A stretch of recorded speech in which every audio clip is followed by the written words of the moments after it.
Okay, we're back. And now it's time for chapter 8, At the Sign of the Spyglass. I want you to think as we start into this chapter, what or where have you heard spyglass before? I'm not going to give it away yet. Maybe by the end of the reading today we'll talk about that. Double check your last chapter. Did you do both sides of that worksheet? Did you summarize it and talk about what's going on in it? But did you also write down the characters and what they're doing? Did you write down some vocabulary? Did you draw a picture? It's really best to do that while it's fresh in your mind before you move on to the next chapter. That's the best way to do it. Something else I wanted to point out is that you've got printed out pages that you can write all over.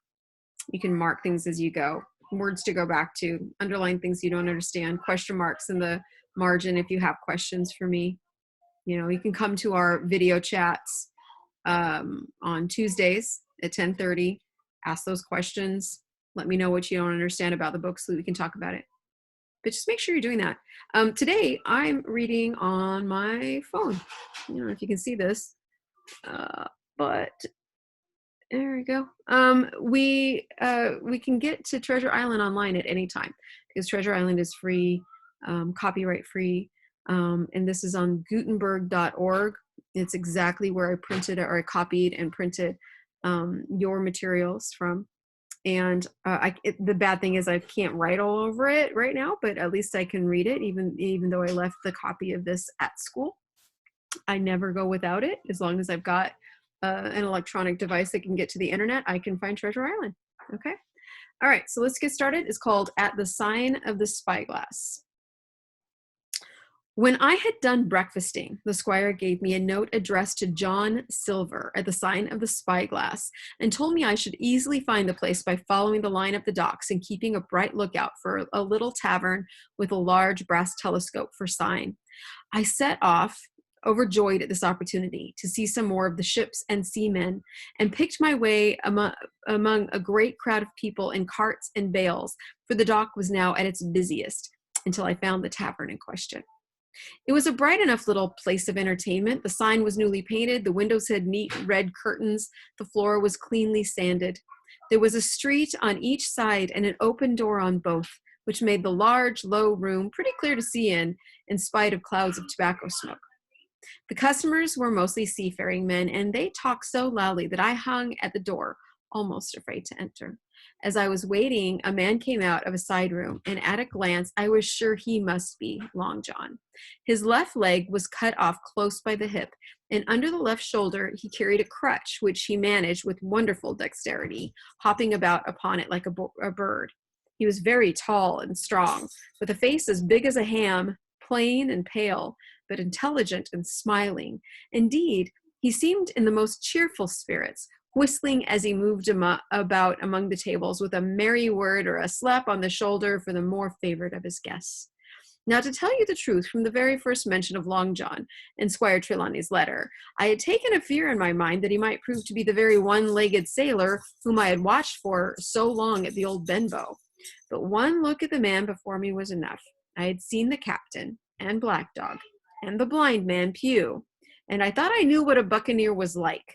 A very different creature, according to me, from this clean and pleasant-tempered landlord. I plucked up courage at once, crossed the threshold, and walked right up to the man where he stood, propped on his crutch, talking to a customer. "Mr. Silver, sir?" I asked, holding out the note. "Yes, my lad," said he. "Such is my name, to be sure. And who may you be?"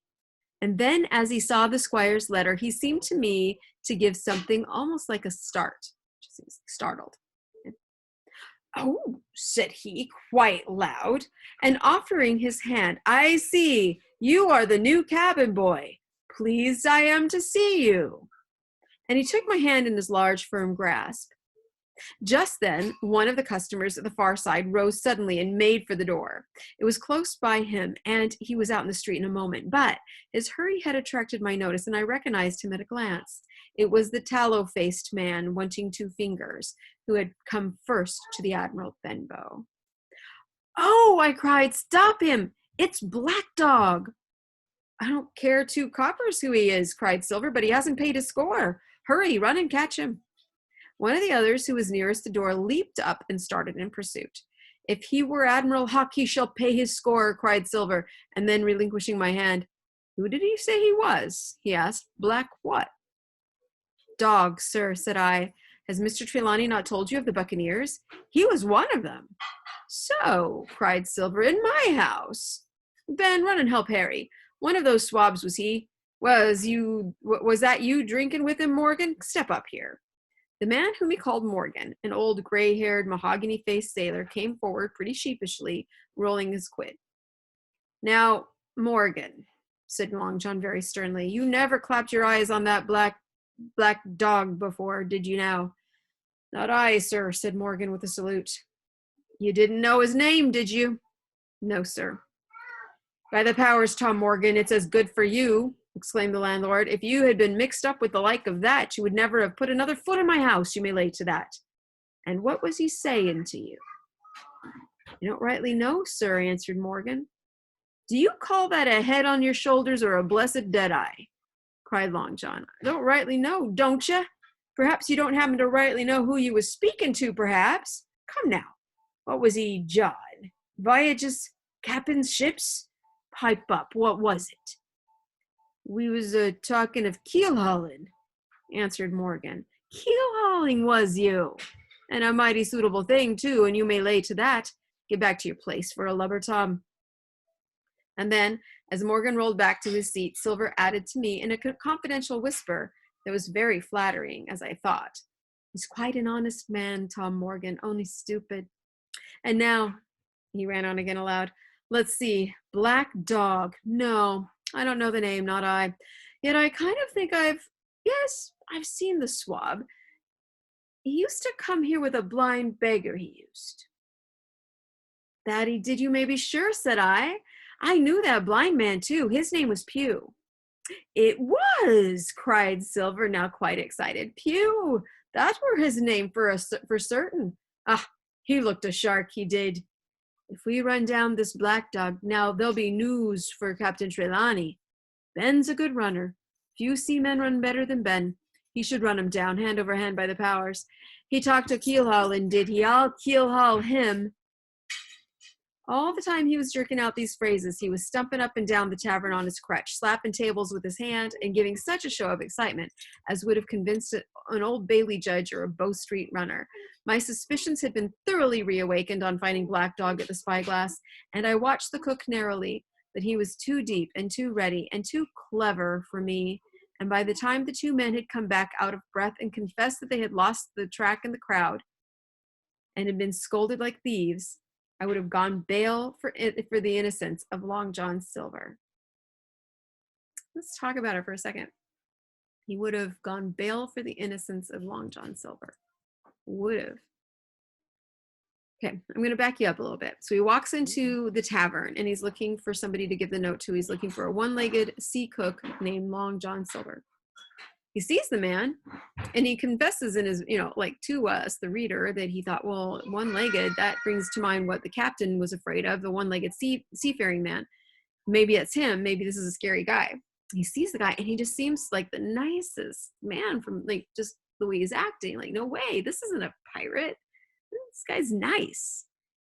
Now, I want to point out some details here. When he tells Long John who he is and gives him the note, when Long John sees the mark on it, it's from Squire Trelawney, he does two things. He raises his voice and speaks very loudly on greeting Jim, and he grabs his hand in a handshake, and doesn't let go clear through that whole bit with Black Dog. Notice that. Kind of like, oh, you're with those guys.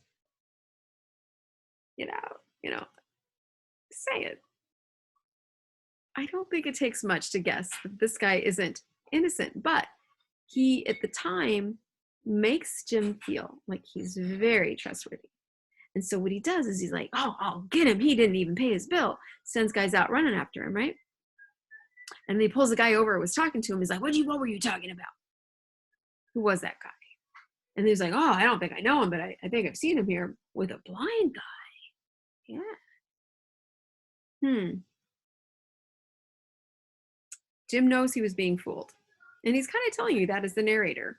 At the time, he's saying he would have believed in his innocence. Yeah.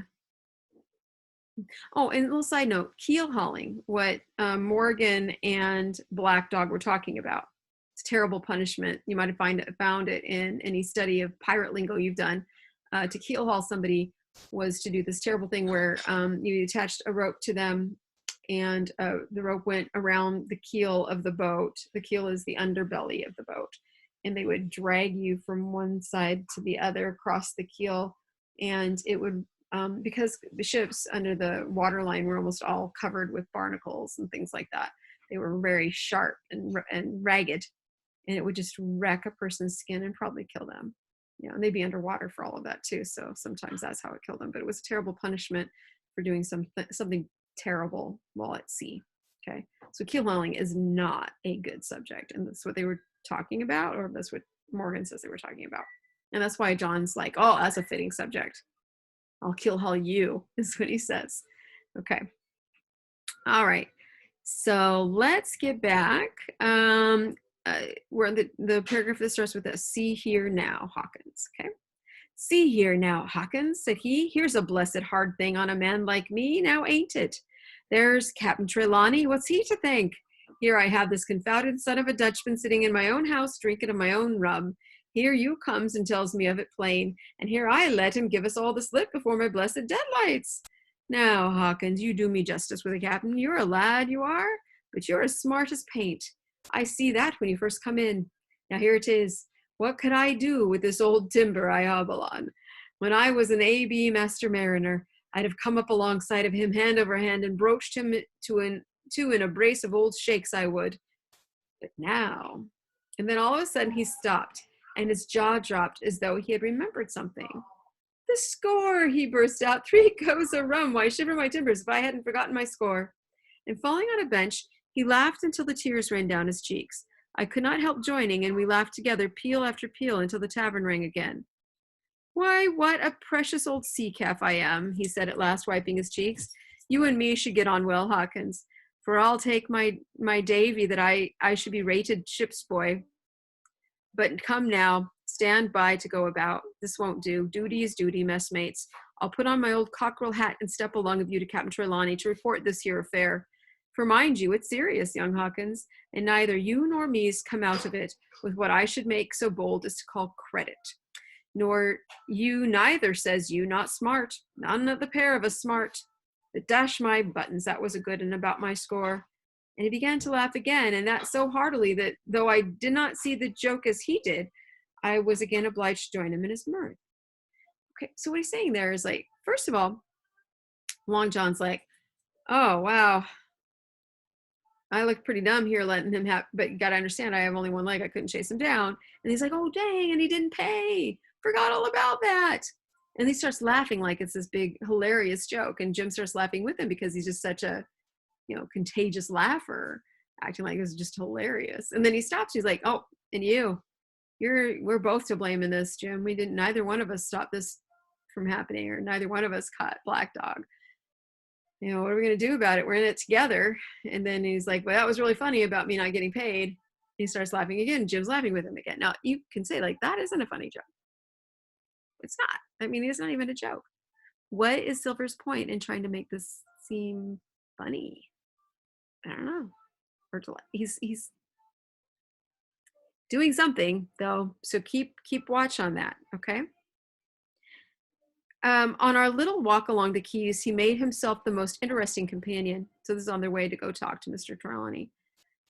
Telling me about the different ships that we passed by, their rig, tonnage, and nationality, explaining the work that was going forward, how one was discharging, another taking in cargo, and a third making ready for sea. And every now and then telling me some little anecdote of ships or seamen, or repeating a nautical phrase till I had learned it perfectly. I began to see that here was one of the best of possible shipmates. When we got to the inn, the squire and Dr. Livesey were seated together, finishing a quart of ale with a toast in it, before they should go aboard the schooner on a visit of inspection. Long John told the story from first to last with a great deal of spirit and the most perfect truth. That was how it were now, weren't it, Hawkins? He would say now and again, and I could always bear him entirely out. The two gentlemen regretted that Black Dog had got away, but we all agreed there was nothing to be done, and after he had been complimented, Long John took up his crutch and departed. All hands aboard by 4 this afternoon, shouted the squire after him. Aye, aye, sir, cried the cook in the passage. Well, squire, said Dr. Livesey, I don't put much faith in your discoveries as a general thing, but I will say this, John Silver suits me. The man's a perfect trump, declared the squire. And now, added the doctor, Jim may come on board with us, may he not? To be sure he may, says squire. Take your hat, Hawkins, and we'll see the ship. So they get there, and John Silver tells everything happened the way that Jim saw it happen. So he seems to be he's telling the truth. And the doctor likes him. Trelawney likes him. Jim likes him. Do you like him? Now, here's something else that you should understand, though. I mean, even though the author is giving us two very wildly different ideas about Silver, because he's hinting that we shouldn't trust him, but talking about how everybody trusts him and how likable he is. He's also super knowledgeable. He knows his stuff. He knows about the sea. He knows about sailing. He knows about boats. He knows about sailors. And so that's a truthful thing. Long John Silver is a very experienced sailor. Okay. And now that concludes the chapter 8. Make sure that you are working on the sheet that goes with it. Summarize it. Predict the next chapter, what might happen next. Think about what the author's doing and make a statement about that. Make a statement about something that you might wonder. Make a statement about something you liked, something you found difficult. Don't tell me there's nothing difficult. I could go back to this right now and tell you words that I thought were difficult. Okay.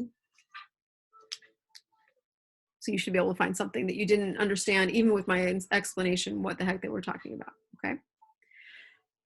It gives you room for 3 characters. There's more than 3 characters you could put here. I would definitely put Jim and Silver down as characters, but you could either talk about Squire Trelawney or the doctor for at the very end, or you could put Black Dog down, or Morgan. Okay, so you've got a choice there of your second or your third choice of who to put down. And find some words. There's far more than 3 in there that could use a good defining so that you can do a good job building your vocabulary, and then draw a picture. Is the picture going to be Black Dog running out? Is it going to be Jim walking with the one-legged man? Oh, and while you're imagining this one-legged man, John Silver, often when we see pirates, they have a wooden leg. John Silver does not have a wooden leg. His leg is gone at the hip. Okay, he's just got one leg, and he uses a crutch. So I think that when we are reading, we often envision what we're seeing. And sometimes the stereotype of a pirate jumps in and people see him as having a peg leg because of being a one-legged pirate. Okay, so be aware of that. He has a crutch. The crutch becomes important later. There's a little foreshadowing for you there. Okay, so that concludes chapter 8. We will get back with chapter 9 very soon. See you then.